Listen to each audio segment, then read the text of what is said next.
હું એડવોકેટ સુરેશ પરમાર હાલમાં કેશોદની નામદાર અદાલતમાં એક 35 લાખ રૂપિયાની રકમના ચેક રિટર્નના કેસમાં આરોપીને નિર્દોષ ઠરાવીને છોડી મૂકવાનો હુકમ કરવામાં આવેલ છે।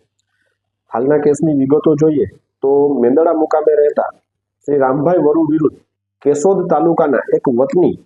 ફરિયાદી બનીને કોર્ટ રૂબરૂ એવી ફરિયાદ દાખલ કરેલી હતી કે રામભાઈએ એમને 35 લાખ રૂપિયાનો મગફળીના વેપાર સંબંધી દેણા પેટે એક ચેક આપેલો હતો અને એ ચેક બેંકમાંથી રિટર્ન થયો અને બાદમાં ફરિયાદીએ કોર્ટમાં જઈને ફરિયાદ દાખલ કરેલી અને રામભાઈને કડક સજા કરવા અને કઠોર દંડ કરવાની રજૂઆતો કરવામાં આવેલી હતી। આરોપી તરફે વકીલ તરીકે હું રોકાયેલ હતો અને ચાલુ કેસમાં એવી હકીકતો કે કોર્ટ રૂબરૂ આવેલી હતી કે જે રામભાઈ પાસેથી ચેક ફરિયાદીએ મેળવેલો હતો એ કોઈ દેણા પેટે આપેલો નહોતો, પરંતુ ફરિયાદીએ રામભાઈ પાસેથી ફ્રોડ કરીને,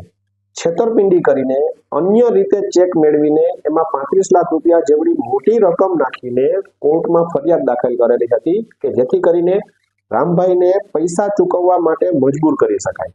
પણ રામભાઈએ સત્યને સાથે રાખીને લડાઈ કરી અને છેલ્લે જે કોર્ટમાં બંને પક્ષોની દલીલો થઈ, બંને પક્ષોના જે પુરાવાઓ રજૂ થયા,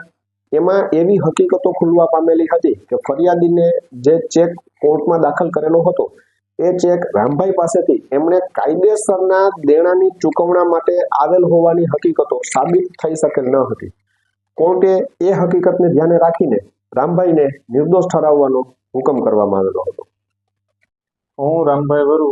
મારી વિરુદ્ધ કેશોદ નામદાર કોર્ટમાં 35 લાખના ચેક રિટર્નની ફરિયાદ થયેલી હતી, જે મારી પાસેથી ખોટી રીતે પૈસા પડાવવા માટે ફ્રોડ કરેલું હતું। મેં સત્યને સાથે રાખી અને લડત આપતા અંતે મારી જીત થઈ।